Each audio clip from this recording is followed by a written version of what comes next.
Estamos aqui, Senhor Deus, reunidos, Senhor, para ouvirmos a voz do Senhor. Ouvirmos através da palavra, ouvirmos através de testemunhos, ouvirmos, ó Deus, através da tua direção, ouvirmos, ó Deus, das diversas formas que o Senhor quiser falar para as nossas vidas. Nos mostre, ó Deus, através desse tema, a atuação do Espírito Santo e a sua presença no Novo Testamento. Nos faz enxergar como o Senhor agiu através do teu Espírito no meio da igreja, no meio dos apóstolos, para que, ó Deus, aprendamos e pratiquemos e nos submetamos ao teu Espírito Santo nos dias de hoje, Senhor. No nome de Jesus, nos leva a ter esse entendimento. Amém. Amém.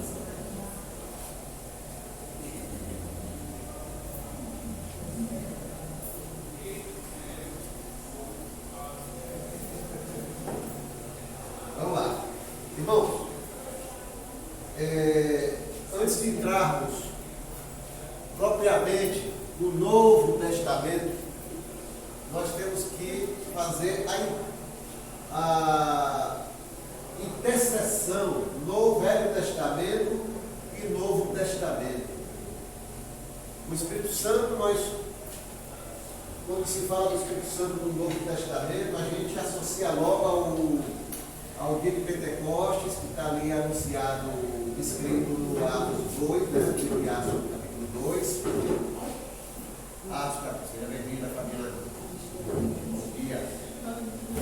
Então está lá em Atos 2. Então a gente associa logo, mas nós vamos ter uma compreensão um pouco mais profunda da presença do Espírito Santo no Novo Testamento. Vamos ver de forma mais detalhada. Mas vamos entender algo. O Espírito Santo surgiu cá no Novo Testamento no dia da festa de Pentecostes. Né? Muita gente associa Pentecostes à descida do Espírito Santo. Mas Pentecostes é no dia de uma festa judaica. Né? A festa de Pentecostes. Né? Então ficou conhecido como o dia de Pentecostes, virou um movimento evangélico, né? Movimento pentecostal. Né? Mas vamos ver sobre o Espírito Santo.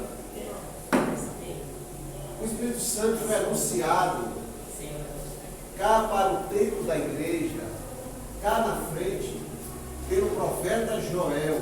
Né? E Pedro cita isso no seu discurso, lá em Atos 2, Lucas descreve isso, quando ele diz: pessoal, isso que está acontecendo aqui foi profetizado pelo profeta Joel. E aí ele lembra as palavras do profeta Joel. Né? O profeta Joel. Então vamos ver qual foi o contexto que Joel profetizou o derramar do Espírito Santo, para que nós possamos entender com mais profundidade o que Deus estava querendo fazer, não só na igreja, não só com os apóstolos, mas até hoje aqui, nas Pinheiras da Rocha. Amém? O profeta Joel. A minha neta Ludmila tem 10 anos, vai fazer 10 anos agora, que é bonito. Ela lê Joel várias vezes. Aí ela disse: vó, aí eu disse: por que você gosta tanto de Joel? Vó, porque até hoje as falas de Joel acontecem. E eu leio para eu entender. Como o livro é pequeno, eu leio várias vezes.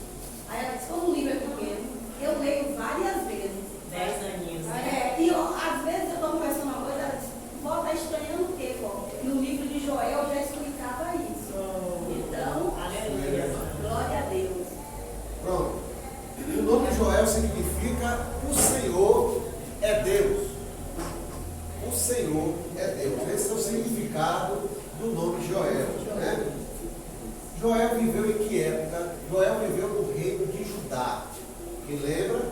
Israel se dividiu em duas nações, reino do norte e o reino do sul. O reino do sul ficou sendo chamado de Judá. Provavelmente Joel viveu em Jerusalém ou nas suas proximidades. Né? Quando Joel está descrevendo o seu livro, o acontecimento principal naquele momento foi a invasão de gafanhotos. E não era só gafanhotos, foram 4 espécies de gafanhotos. Ele cita lá os tipos de gafanhoto. O que um fez, o outro rei completou a obra e fez de forma diferente. Um comeu, o outro destruiu, o outro fez não sei o quê. Então foi um enxame de gafanhotos. Qual foi a principal repercussão para Judá, para o reino de Judá? A agricultura foi praticamente toda destruída. Então, eles viviam principalmente de quê? Da agricultura. Qual era o principal? O trigo, que era básico ali para aquela região, né? E a videira, que era para formar o milho. Oliveira. A oliveira. E a videira também foi junto, né? Foi junto também. Mas a oliveira, que era a videira, que era o principal, né? Que era a produção de vinho. Aquilo era uma coisa, vinho e trigo era uma coisa de primeira necessidade para qualquer povo daquela região. Né? Então você imagine, se eu vivo disso, preciso disso, tanto para eu me alimentar, como para eu vender, não deu nada. Então veio o quê? Uma situação catastrófica. Que situação foi essa? Tudo se somou. Um rei pior que outro em Judá. Um pior que outro. O anterior foi uma tragédia. O atual é uma catástrofe. E o filho dele é que vai herdar. Então não temos esperança politicamente falando. O meio religioso, os sacerdotes, os líderes da igreja, no caso lá do serviço religioso de Judá, em torno do templo, eram submissos ao rei, eram submissos ao governo da época. Isso acontecia o quê? Corrupção. Só falavam que o rei queria o filho. Né? Estavam também com as mãos sujas. Então, como é que iria exortar rei, exortar liderança? Se eles próprios eram negativos. Né? E aí vem a situação de catástrofe econômica, problema econômico, crise econômica, afetando toda a população. E aí você vai, e a população? Totalmente longe dos caminhos do Senhor, entregue à idolatria, entregue a práticas pagãs, entregue a todo tipo de carnalidade que a gente possa nomear. E já sendo influenciado já de muito tempo pelos deuses dos povos ali, ao redor de Israel e de Judá. E aí o que acontece? Surge Joel. Por isso Joel é chamado o profeta do avivamento. Surge o profeta Joel, dizendo o quê? Pregando aos líderes políticos: arrependam-se e vão cuidar do povo, se aproximem de Deus. Chega para os sacerdotes: vocês têm que chorar diante do altar, se quebrantar. Chega para o povo e diz: convertei-vos ao Senhor, convertei-vos, rasgai as vossas vestes, os vossos corações, e não as vossas vestes, e voltai para o Senhor, porque Ele é misericordioso e poderá esquecer de dar um castigo a vocês. Esse é o profeta do avivamento. O que é que ele está falando para rei? Está falando para político? Está falando para o povo? Está falando para os religiosos? Vivam a verdadeira espiritualidade. Por quê? Porque vocês vão nos oferecer sacrifício no templo. Vocês participam das festas do Senhor, mas o coração de vocês não está no Senhor. Então ele associa a verdadeira espiritualidade a uma vida de arrependimento. Arrependei-vos de forma sincera e voltem para o Senhor, porque essa é a verdadeira espiritualidade, essa é a verdadeira vida com Deus. Então esse é Joel, o profeta do avivamento. Assim ele ficou sendo conhecido. E é nesse contexto que Joel está falando isso, que ele vai, vamos ver aqui, Joel 2, 12, 13, quem pegou? A caixa está providenciada. Ainda assim, agora mesmo diz o Senhor: convertei-vos a mim de todo o vosso coração, e isso com Jesus e com choro e com pranto, e rasgai o vosso coração, não as vossas vestes, e convertei-vos ao Senhor vosso Deus, porque Ele é misericordioso e compassivo, e tardio em irar-se, e grande em benignidade, e se arrepende do mal. Essa é a palavra que Joel está trazendo em nome do Senhor para o povo, para os líderes políticos, para os líderes religiosos. Convertei-vos, convertei-vos. Mas vejo que Joel vai falar algo dentro desse contexto diferente. Ele vai acrescentar um pouco. Joel 2, 27 a 29.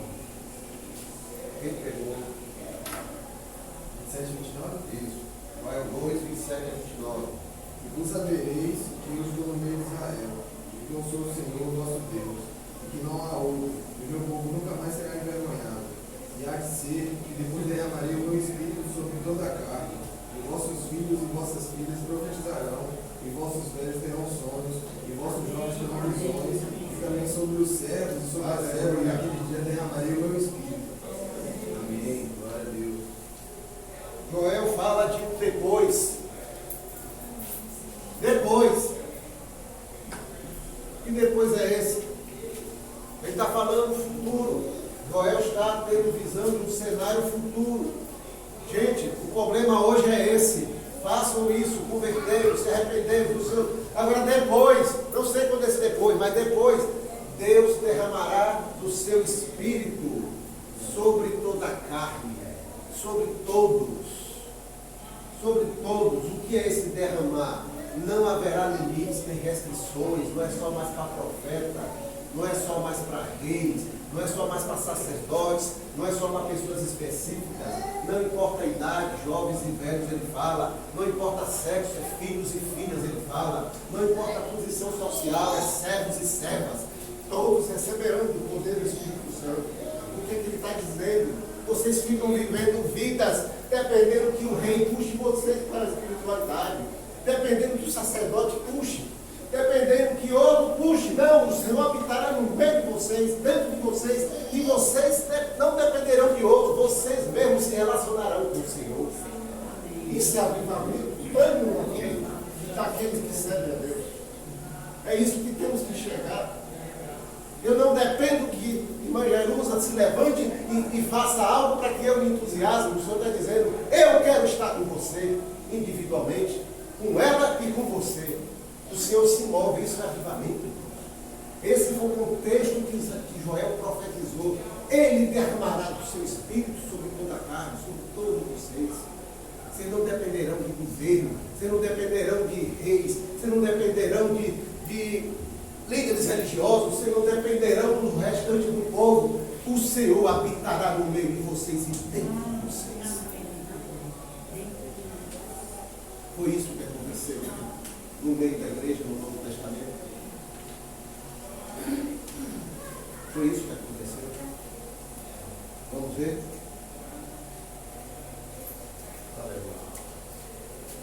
Como é que começa o derramar do Espírito? Foi lá em Pentecostes, na dia de Pentecostes. Vamos começar um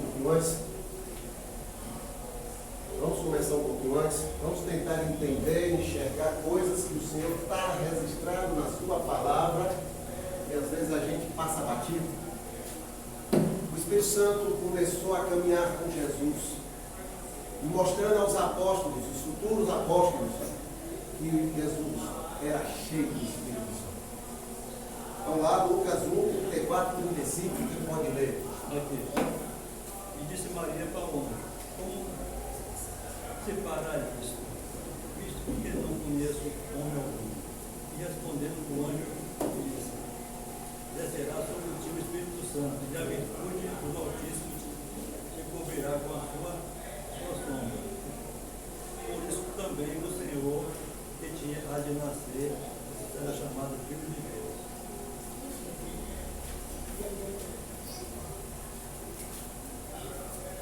Jesus foi chamado de segundo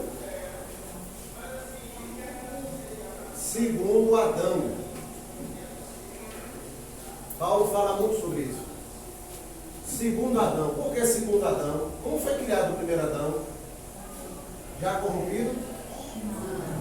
Já com pecado? Já desobediente?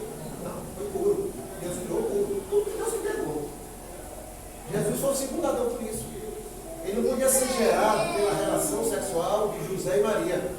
Ou ele já nasceria em pecado. Então quem gerou em Maria foi o Espírito Santo. O Espírito Santo começando a fazer a obra depois de 400 e tantos anos de silêncio. Pelo menos que se percebesse algo que devesse ser registrado. Então o Espírito Santo gerou em Maria o segundo Adão. Jesus é o segundo Adão. O primeiro falhou. E agora vamos ter o segundo. Esse é o projeto de Deus, criar um povo. Um novo povo que agora obedeça ao Senhor. Que honre ao Senhor. E que viva para o Senhor. E esse povo será cheio do Espírito Santo.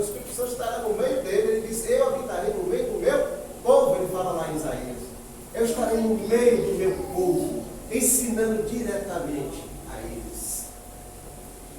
Então Jesus é o segundo Adão. Assim foi o seu nascimento. O segundo Adão. No batismo, Mateus 3, 16 e 17. Primeiro,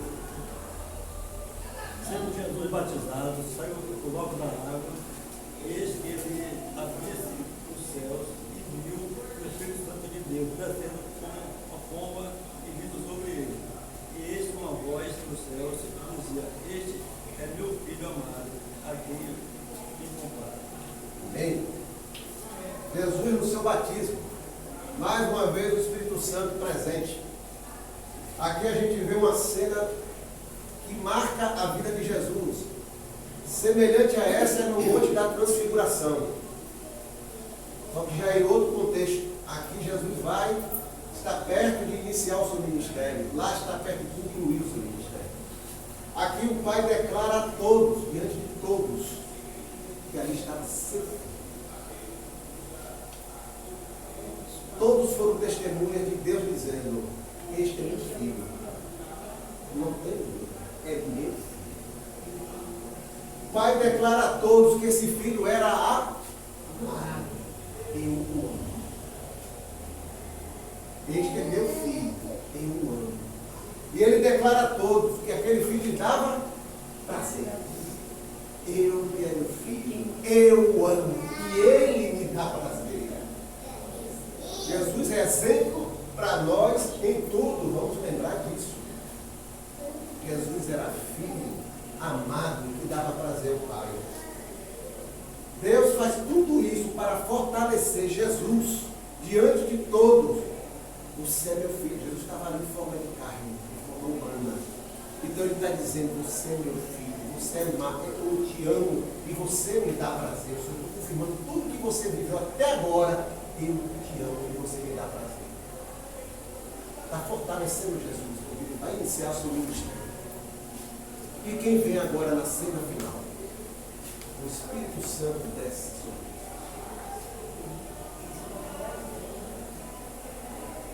ele. Jesus agora recebe o Espírito Santo.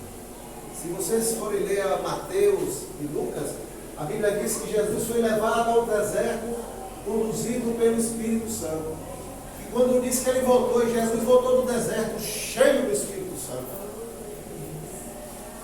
E quando ele chega na Galiléia, em Nazaré, o primeiro lugar que ele vai, numa sinagoga, abre o livro, abre Isaías e diz: o Espírito do Senhor está sobre mim. O Espírito Santo se movendo no Novo Testamento, já em Jesus. Ele é exemplo para nós em tudo, inclusive no andar do Espírito Santo conosco. Vamos lá. Mateus 4, 1, 2. Então foi conduzido Jesus pelo Espírito ao deserto para ser tentado pelo diabo. E, tendo jejuado 40 dias e 40 noites, depois teve fome. Jesus foi o quê? Conduzido. Aí é bravo, né? Quem quer ser conduzido a um deserto pelo Espírito Santo?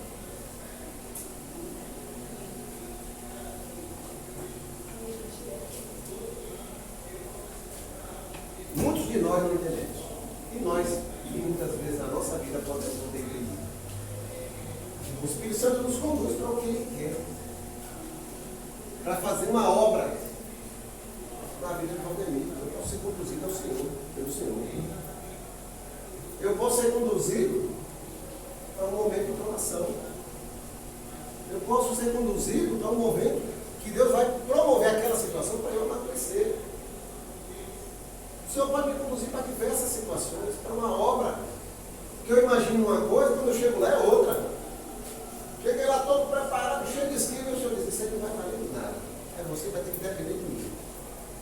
O Senhor está me conduzindo, está nos conduzindo. Eu vou para passar um mês, passo 10 anos. Paulo planejou sua primeira viagem, tudo indica que era para ir no mínimo 6 meses, está voltando. Voltou 10 anos depois. Na segunda ele foi para passar, só para revisar.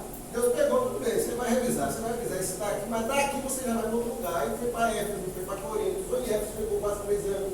Em Corinto ficou 1 ano e meio, não sei onde ficou. A viagem ficou na condução do Espírito Santo. Jesus foi levado ao deserto pelo Espírito Santo. Quinta-feira eu estava compartilhando com alguns irmãos uma visita que a gente fez sobre esse pedaço aqui que Deus me trouxe. O que é deserto? Lembra o quê? Solidão,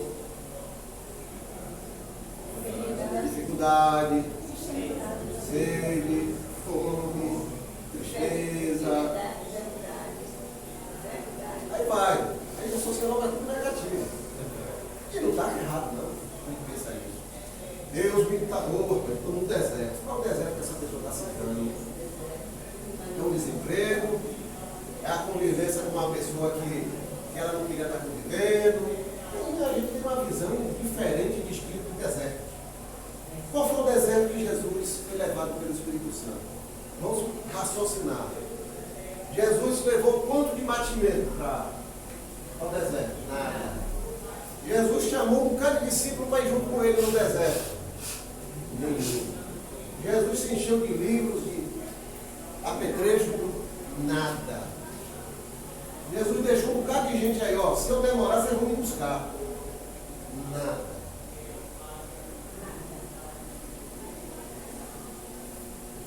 Jesus foi ao deserto para aprender a depender exclusivamente. Vamos pegar quase 1000 anos atrás, não mais de 1000 anos atrás, 1100 anos atrás. Deus liberta Israel e leva ao deserto 40 anos para quê? Para ensinar Israel a depender de quem? Dele. 40 anos, por isso que Jesus ficou 40 dias aprendendo a depender do Senhor, exclusivamente do Senhor, se relacionando com o Senhor. Por isso que as palavras que Jesus respondeu foram baseadas aonde? Na palavra. Que parte da palavra? Velho Testamento. Que parte do Velho Testamento? Todas foram no deserto. Tem só de pão? Quem falou isso? Não tentarás o Senhor teu Deus. Só o Senhor teu Deus adorarás e só a Ele servirás. Todos no contexto do deserto. Deus quer ensinar Israel a depender dele. De que eu vou cuidar de ti. Confie nisso. Jesus foi para aprender a depender do Pai. Porque daqui a 40 dias ele vai iniciar o seu ministério. Depender do Pai. Levado por quem? Pelo Espírito Santo. Saiu como? Cheio do Espírito Santo. Porque aprendeu as lições que tinha que aprender no deserto. Cuidado com os nossos desertos. Deus está querendo ensinar algo precioso para nós. E às vezes a gente pode estar fugindo do deserto, que a aula do Senhor está ali presente. É o Senhor nos levando a uma maturidade, a nos aprender algo precioso dele. Vamos lá. Lucas 4, 17 a 21. E foi lhe dado o livro do profeta Isaías. E quando abriu o livro, achou um lugar em que estava escrito: O Espírito Santo do Senhor é sobre mim, pois que me ungiu para evangelizar os pobres, enviou-me a curar os quebrantados de coração, a pregar liberdade aos cativos e restauração da vista aos cegos, e pôr em liberdade os oprimidos e anunciar o ano aceitável do Senhor. Encerrando o livro e tornando a dar ao ministro, assentou-se e os olhos de todos na sinagoga estavam fitos nele. Então começou a dizer-lhes: Hoje se cumpriu esta escritura em vossos ouvidos. Amém. Jesus entra na sinagoga, já em Nazaré, já foi batizado, já foi para o deserto, saiu do deserto, foi levado pelo Espírito Santo para Nazaré. Praticamente 90% do seu ministério foi ali ao redor do Mar da Galileia. E a primeira atitude que ele toma é entrar numa sinagoga no dia de sábado, abrir o livro de Isaías e ler esse texto. Né? O que é que Jesus está dizendo? Aquilo que Isaías profetizou. Jesus está dizendo: o Espírito do Senhor está sobre mim.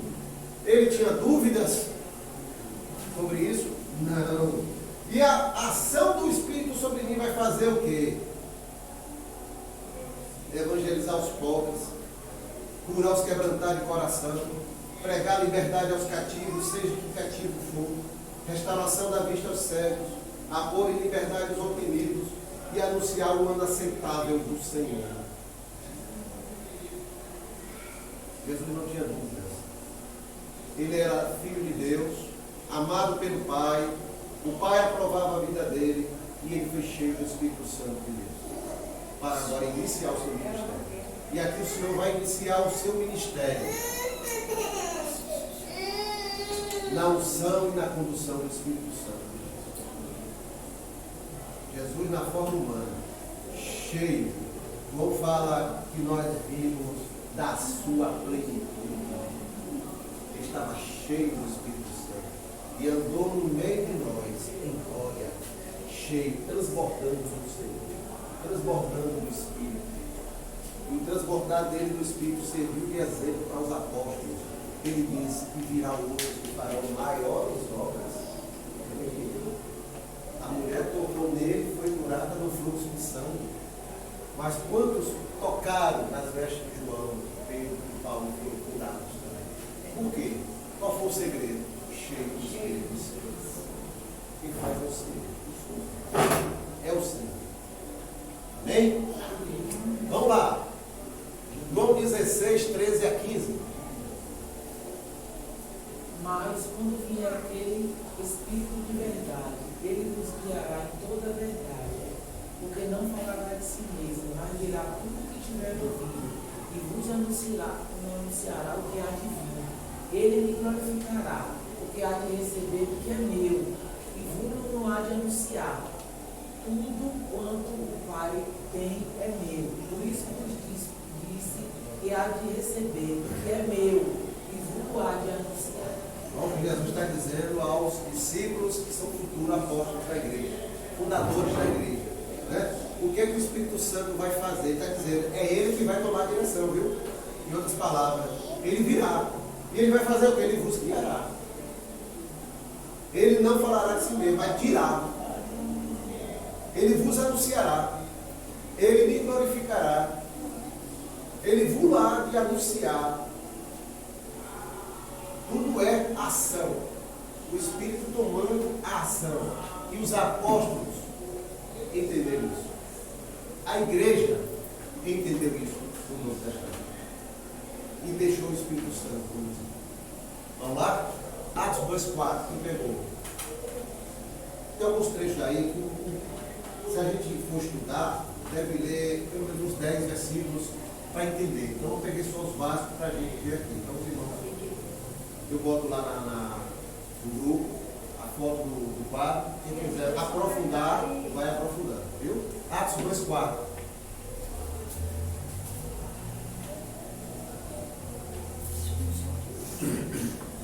E todos foram cheios do Espírito Santo e começaram a falar em outros idiomas, conforme o Espírito Santo lhes concedia a falar. Amém? Obediência. Os apóstolos foram obedientes ao Senhor. O que é que Jesus disse? Esperai em Jerusalém, porque do alto vocês vão receber o quê? Poder. Eles sabiam como é que ia funcionar o negócio? Não. Que dia é seu negócio? Não sei. O que é que vai acontecer com a gente? Não sei. Ele disse que vai ter para esperar, que nós seremos capacitados, que haverá um derramado do Espírito Santo. Agora, como vai ser isso? De que forma? Em que momento? Não sei. Vamos esperar. Ele falou isso para mais de 500 pessoas que estavam presentes na hora. Na hora que derramou o Espírito Santo, tinha o 120. Todos foram cheios do Espírito Santo. Obediência. A igreja, os apóstolos foram obedientes ao que Jesus falou. Quem foi que disse que viria outro paracleto, outro ajudador, outro consolador? Jesus. Então eu tinha que obedecer a quem? Ao que Mário está falando? Ao que o diretor de não sei onde está falando? Ao que o sacerdote? Não, foi Jesus que me falou, irmão. Então eles obedeceram. Eles obedeceram. E por isso houve o derramado do Espírito Santo sobre quem estava presente. Atos 2, 4, de 6 a 8. E Anás, o sumo sacerdote, e Caifás, e João, e Alexandre, e todos quantos havia da linhagem do sumo sacerdote, e pondo-os no meio, perguntaram: por que poder ou em nome de quem fizeram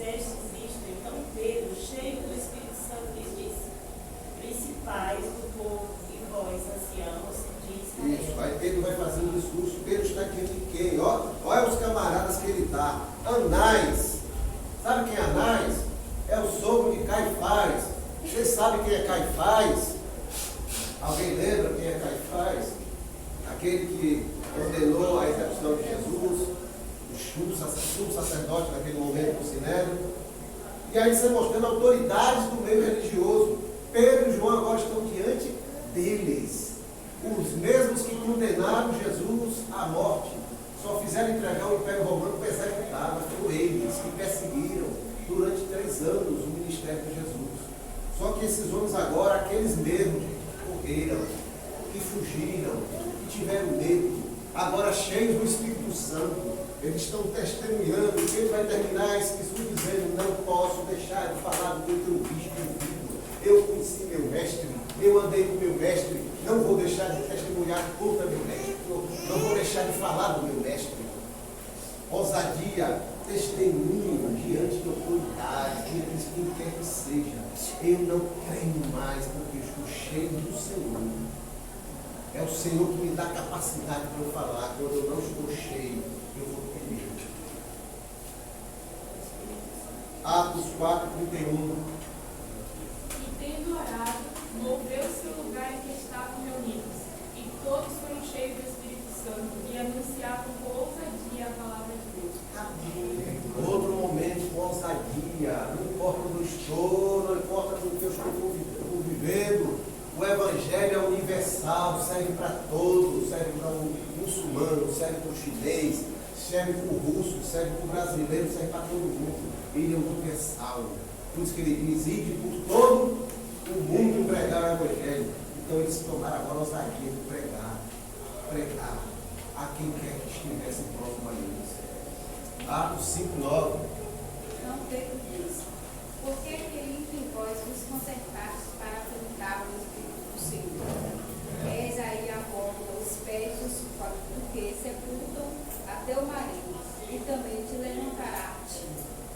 Ei, a gente está falando aí que isso aí é uma história de Ananias e Safira, que mentiram ao Espírito Santo. E aí o que aconteceu? Morreram. O que isso produziu na igreja? Temor a Deus. Temor. O Senhor é sério. O Senhor é sério. Ele é Deus. Ele é sério na sua palavra. Ele é sério no que fala. Ele é sério no que faz. Ele zela, ele vela para cumprir sua palavra. Então, promoveu o quê? Temor a Deus em toda a igreja. Se vocês forem ler a história toda, está lá. E produziu-se muito temor na igreja, entre os irmãos, de seguir a Deus com sinceridade. Isso tem hoje. Temor a Deus tem falhado muito no nosso evangelho. Falta de quem? A presença do Espírito Santo. Se o Espírito Santo não está, quem está me comandando? Ou minha alma, ou minha carne. Isso aí não tem como discutir. Né? Atos 8, 14 e 17.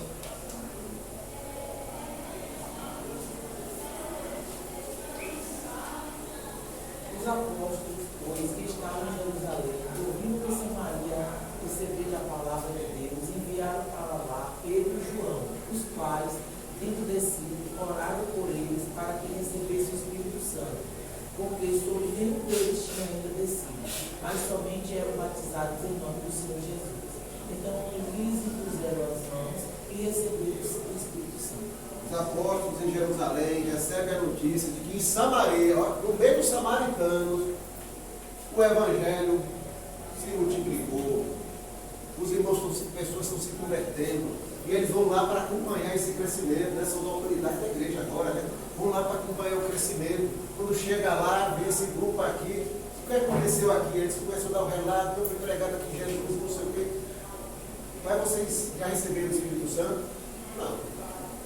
Espírito Santo? Não. O que é que eles fizeram?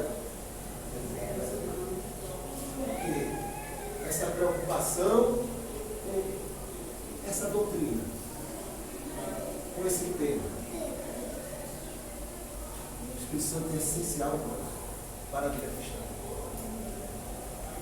Eles deram um passo enorme. Para viver a vida cristã, precisamos do Espírito Santo.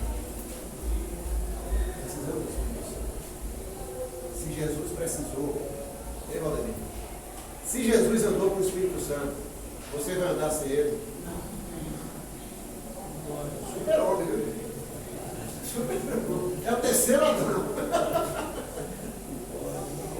Então é essencial, o Espírito Santo é essencial na vida do cristão. Direção, Atos 8, 28 a 30. Regressava e assentando no seu carro, via o profeta Isaías. E disse o Espírito a Filipe: chega-te e anula-te a esse carro. E comendo Filipe ouviu que lia o profeta Isaías e disse: entendes tu o que lês? Filipe. Discípulo Filipe, que agora eu gosto do Filipe. Aqui é Filipe, não é Filipe. Esse é Filipe. Esse é genérico. Filipe foi levado pelo Espírito Santo para conversar com esse homem, o etíope. Depois, quem quiser ler o texto para ver as versículos que estão ao redor, antes e depois. O que é que ele foi fazer? Quando o Espírito Santo leva ele, que ele vê, está um homem fazendo o quê? Ele é autoridade lá, esqueci o nome do país. Da nação, Etiópia. O homem estava examinando o quê? O livro do profeta Isaías. Ele estava vendo as profecias acerca de Jesus. Deus leva, o Espírito Santo leva Filipe para perto desse homem. E o que é que o Espírito Santo vai fazer com Filipe? Orientar aquele homem. Tudo isso aqui já se cumpriu. E ele prega o Evangelho como se converte e é batizado ali mesmo. O Espírito Santo direcionou Filipe a quê? A quem ele iria pregar o Evangelho. Quando a gente diz, você tem que ter coração temido ao Senhor, o que é que João está dizendo? Arrependei-vos, convertei-vos, rasgai as vossas vestes, os vossos corações e não as vossas vestes. Voltai para o Senhor, se submetam ao Senhor, esteja na direção do Senhor. O que é isso que ele está dizendo? Quando se relaciona à pregação do Evangelho, Deus está nos colocando, nos conduzindo a um lugar onde eu vou pregar o Evangelho para Pingo. Mas Pingo é lulista e eu sou bolsonarista. Não, vou pregar o Evangelho para nada, que se perca. Isso é temor do Senhor na vida da gente, meus irmãos. Esse Evangelho que o Senhor nos trouxe. Pregar o Evangelho a toda criatura. O que vem em primeiro lugar na minha vida é Deus ou os interesses humanos. E pior, os interesses humanos dos outros. Então o Senhor nos leva a pregar o Evangelho a bolsonarista, a lulista, a quem é anti-lulista, a quem é anti-bolsonarista, seja o que for, irmão. Nós estamos pregando o Evangelho a muçulmano, a católico, a espírita, a tudo quanto é tipo, não importa, a flamenguista, a vascaíno, a itabunense, a ilhense, seja quem for, eu tenho que viver como igreja do Senhor aonde eu estiver. É para isso que o Senhor nos chamou. Foi isso que Joel falou, convertei-vos. Rasgai os vossos corações. Parem de ser religiosos. Parem de se esperar que o rei vai fazer alguma coisa. Parem de esperar que as autoridades vão fazer. Primeiro se converta cada um no seu coração ao Senhor. E mais, vai vir o tempo que o Senhor vai estar no meio de vós e dentro de vós. Esse é o contexto de Joel. Atos 9, 17.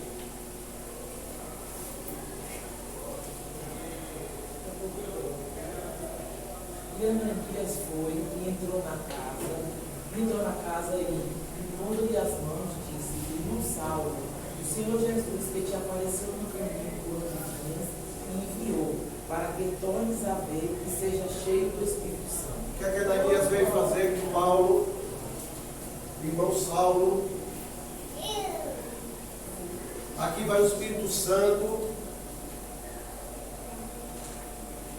separando quem deveria ir. Eu sou sincero, se fosse eu na época, Pedrão, João, Tiago, vocês têm que ir, vocês são líderes maiores da igreja, vocês têm que ir. Não, Deus chamou quem? Um certo discípulo chamado Ananias. Sim. Não importa, você está cheio do Senhor. Faraó podia ter um exército que fosse, poderia ser a autoridade que fosse no mundo, Moisés foi com um cajado. E Deus disse a Moisés: você vai com Deus e Arão como teu profeta, porque eu estarei contigo. Só faça o que te mandar. E assim foi. E nós sabemos a história. Então Ananias foi para fazer o que com Paulo? Ananias foi fazer o que com Paulo? Fazer um estudo sobre o Espírito Santo com Paulo. Pegou um livro, os apostilas, falou aqui uma vez por semana, para fazer um estudo sobre o Espírito Santo. Daqui um ano você vai estar pronto para entender o Espírito Santo. Não, eu vim aqui para te batizar, para fazer isso, você ser cheio do Espírito Santo. Isso é o Espírito Santo no meio da igreja, quando os irmãos entenderam que era essencial na vida de qualquer cristão ter o Espírito Santo se relacionando. Eu me relacionando com o Espírito Santo. Quem foi que chamou Ananias, o Espírito Santo? E Ananias foi o quê? Conduzido pelo Espírito Santo. Quem deu sabedoria a Ananias, do Espírito Santo? Quem deu as palavras a Ananias, do Espírito Santo? Quem deu coragem, porque ir para Paulo não é para qualquer um. E Ananias tentou resistir. Senhor, ele, por nada. Aquele que está matando todo mundo é você, Ananias. É o Espírito Santo que encheu Ananias. E Ananias foi para falar de quem? Do Senhor. Batizar aí, você tem que ser cheio do Espírito Santo. Relacionamento. Ananias vai apresentar uma pessoa da divindade, da trindade. Isso que Paulo precisava. Isso. Ele já tinha conhecido Deus. Passou a conhecer Jesus. Agora tem o Espírito Santo. Atos 10, 44, 45. E dizendo Pedro, ainda estas palavras, caiu o Espírito Santo sobre todos os que ouviam a palavra. E os fiéis que eram da circuncisão, todos quantos tinham vindo com Pedro, maravilharam-se de que o dom do Espírito Santo se derramasse também sobre os gentios. Amém. Resumindo, Pedro foi chamado pelo Espírito Santo para ir na casa de quem? Ele é o nome Cornélio. Cornélio era o que? Judeu? Não. Na visão do judeu ele era o que? Gentil. Aí o que é que Pedro chegou lá e viu? Evangelho é um gentil, orar por um gentil. Ele vai ser cristão, mas ele é gentil. O que é que o Espírito Santo fez aqui através de Pedro? Desfazendo dogmas humanos que estavam na cabeça de Pedro. Pedro, não torne impuro que eu fiz tudo. Desde Abraão, Deus disse: Abraão, a tua descendência, eu abençoarei todas as famílias da terra. Então Pedro estava conhecendo na prática que Deus já tinha falado no longo dos séculos e séculos. E ali ele se converter ao dogma de Deus, não o que ele achava que devia ser, mas do que o Espírito Santo está dizendo. Essa é a verdade que tem que seguir. Só o Espírito Santo está nos convencer a quebrar os nossos dogmas humanos, os nossos quadrados que a gente se coloca e quer limitar a ação de Deus na vida da gente, na vida das pessoas, na vida da igreja. Só o Espírito Santo. Atos 11, 22 a 24. Chegou a fama destas coisas ao ouvido da igreja que estava em Jerusalém. E enviaram a Barnabé a Antioquia, o qual, quando chegou em sua graça de Deus, se alegrou e louvou a todos aqui que permaneceram no Senhor, com propósito e coração, porque era o homem bem cheio do Espírito Santo e de fé. E muita gente se uniu ao Senhor. Pronto. E Antioquia, uma cidade distante de Jerusalém, muitos se converteram. Os apóstolos fizeram o quê? Chamaram quem? Barnabé, o filho da consolação, como a gente chama. Para ir fazer o quê? Ir lá, acompanhar aqueles irmãos, ver com seus próprios olhos o que é que está acontecendo, colocar em ordem, levantar líderes, ver se está tudo correto, se está faltando alguma coisa. Mas o que importa aqui que a gente está estudando é o quê?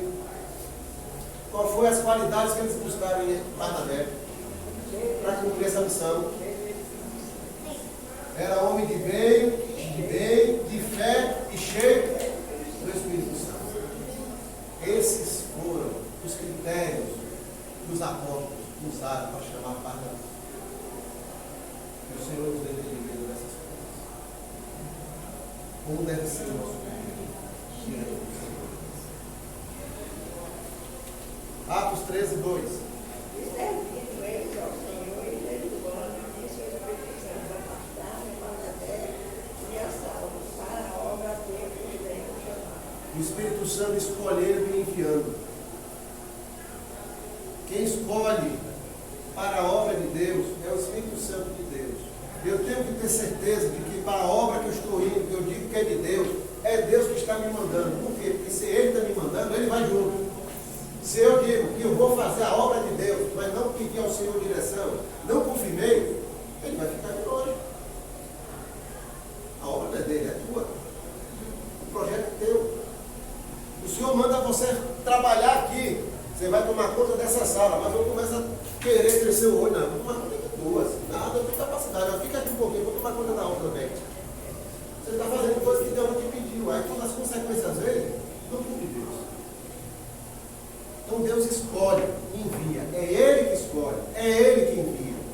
Então eu tenho que saber o que é que o Senhor quer que eu faça para eu não fazer nem a mais e nem a menos. E eu esteja no lugar que Ele selecionou para eu. E ali eu sei uma bênção do Senhor e frutifico.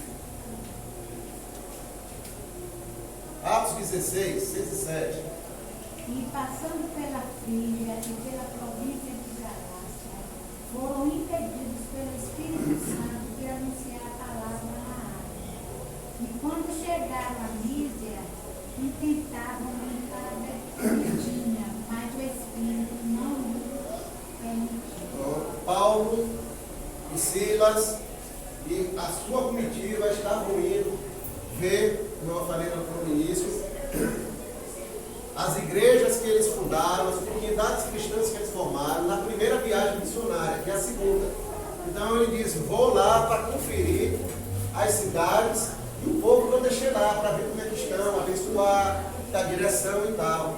Então quando eles estão no meio dessa viagem, já foram em alguns lugares, o Espírito Santo impediu deles prosseguirem no roteiro de Paulo. Aí Paulo no outro dia, tá, já que não é para ir por aqui, Senhor, então eu vou por cá. No outro dia Deus impediu de novo. Mas Senhor, eu estou vindo para pregar o Evangelho, ver com os irmãos, ver as igrejas e tal. O que é que está acontecendo? O Senhor não quer deixar, não. Aí no outro dia o Senhor manda um sonho para Paulo, você vai para Macedônia. Ele recebe o sonho de Macedônia dizendo, vem, São Paulo. E Paulo ficou uns 10 anos caminhando na cidade. Quem governa a igreja?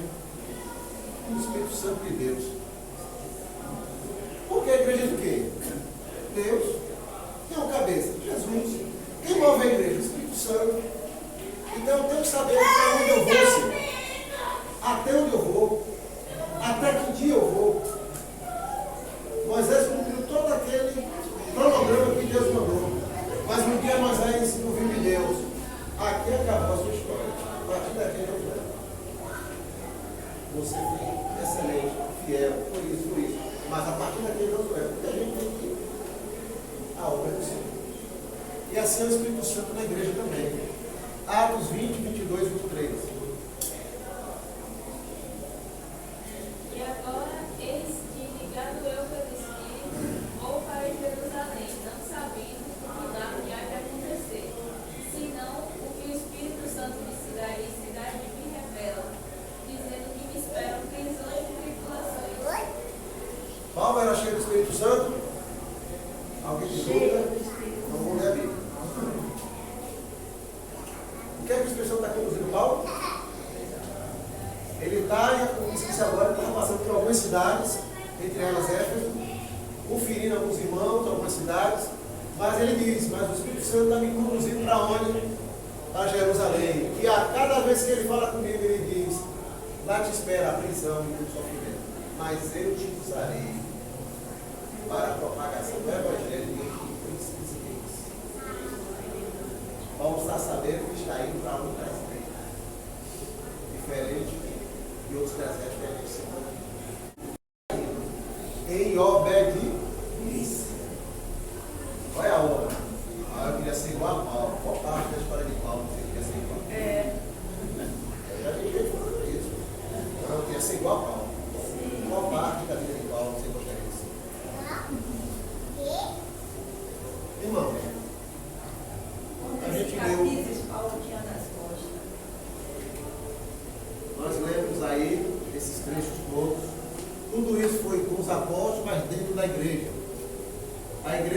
Santo atuou na igreja formando, desde Jesus, formando a igreja. Desde Jesus, os discípulos, Jesus formando os discípulos. Aqueles discípulos seriam os apóstolos. Os apóstolos vieram ser os fundadores da igreja. Dos apóstolos, todos sozinhos, outros surgiram outros líderes, dos outros ministérios, e o Espírito Santo foi atuando. O Espírito Santo atuando na igreja, formando a igreja, até hoje é ele que forma. Quem toma a frente do Espírito Santo está dentro do reino dos homens, dentro da obra humana, dentro da sua obra pessoal, dentro da obra de Deus. O Espírito Santo é equipando a igreja, dons, talentos, habilidades. O Espírito Santo dá, e dá em abundância, mas para quê? Para a obra dentro da igreja, para a glória do Senhor, para a edificação da igreja, do povo da igreja. Ela equipa. Para o que temos usado os nossos dons? O Espírito Santo deu para que nós edifiquemos a igreja, edifiquemos o corpo da igreja. E os dons, os talentos são dele, é do Espírito Santo. Ensinando, o Espírito Santo ensinando, trazendo clareza da palavra, lembrando o que Jesus ensinou, trazendo revelação acerca das verdades do Senhor. O Espírito Santo governando, como a gente viu aqui exemplo, ele dita o que deve ser feito.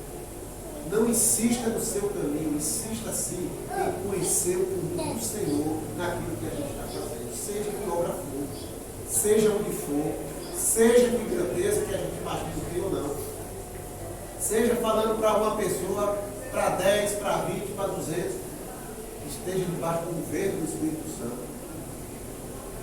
O Espírito Santo promove unidade. A Bíblia fala que a unidade é do Espírito Santo, é ele que promove. Por isso que Paulo diz: preservai, lutai, se esforçai para preservar a unidade do Espírito, porque a unidade não é promovida por nós, não é promovida por liderança, não é promovida por pastores, não é promovida por projetos, não é promovido por congresso, não é promovido por seminário, não é promovido por coisa nenhuma do homem, é promovido pelo Espírito Santo, a unidade do Espírito. E ele promove a unidade e nos leva a obedecer o cabeça, que é Jesus. É o Espírito Santo que nos convence. Nos convence. E converse lá também. E converse não. E converse com o homem. E converse quem quer que seja. É quem convence o meu vizinho, é quem convence o meu colega, é quem convence qualquer pessoa, não sou eu. Qual é seu papel? Testemunhar como Pedro e João fizeram. Eu não posso deixar de falar do que eu vi e ouvi. Mas quem ia convencer aquelas autoridades não era eles, era o Espírito Santo. Ele nos convence do pecado, da justiça. Só o Espírito Santo convence o homem. E o Espírito Santo aviva. Ele traz fervor espiritual. Por quê? Ele nos leva a conhecer os povos que está no coração do Senhor. Ele nos leva a adorar o Senhor. Ele nos leva a entender as coisas do Senhor. Essa é a obra do Espírito Santo na igreja no Novo Testamento e que se estende até hoje. Amém? Conclusão? Não importa o que acontece no mundo. Não importa. A igreja deve estar quebrantada e rendida ao Senhor. Para que o Senhor faça a obra na igreja. Vai na igreja, para dar a igreja fazer. Jesus foi conduzido pelo Espírito Santo. Ele é meu mestre. Ele é meu exemplo. Eu tenho que seguir o exemplo do meu mestre. Se ele foi conduzido pelo Espírito, é eu que não vou ser? Eu tenho que imitar ele e ser conduzido pelo Espírito também. Os apóstolos foram conduzidos pelo Espírito Santo, os fundadores da igreja, que andaram com Jesus, entenderam e obedeceram. Cabe a mim o quê? Entender e obedecer. A igreja foi conduzida pelo Espírito Santo no Novo Testamento. Como deve ser a igreja hoje? Buscar entender o exemplo da igreja que se submeteu às palavras do Mestre, buscou ser cheia do Espírito Santo e ser governada pelo Espírito Santo. E o critério era quem era cheio do Espírito Santo. Não era quem falava línguas, quem falava não, cheio. Atitude, vida. Os sinais acompanham os que creem, e não os que creem acompanham os sinais. Quem faz a obra é o Espírito Santo. Eu não vou limitar. Não me pergunto certas coisas que, para mim, o Espírito Santo pode fazer tudo. Eu não vou limitar Deus. Eu não vou limitar meu Criador. Muito menos a ação do Espírito Santo de Deus. E o Senhor nos dê esse entendimento de sermos dependentes do Espírito Santo. Amém? Assim como os irmãos lá no Novo Testamento. Porque esse Novo Testamento, o 28º livro somos nós do Novo Testamento. Entendamos isso aí. Ser conduzidos pelo Espírito Santo. Por quê? Porque estou cheio do Espírito Santo. Amém? Vamos orar? Missões nacionais. Onde é que a data é? Eu quero um também. Comigo eu trago mais.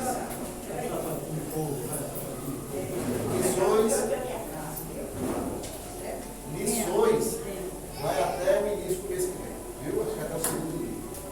Então nós temos aí mais amigos aí. Vamos orar? Se quiser dois, tá tudo bem. Eu vou pedir a Valdemir, o Paulo.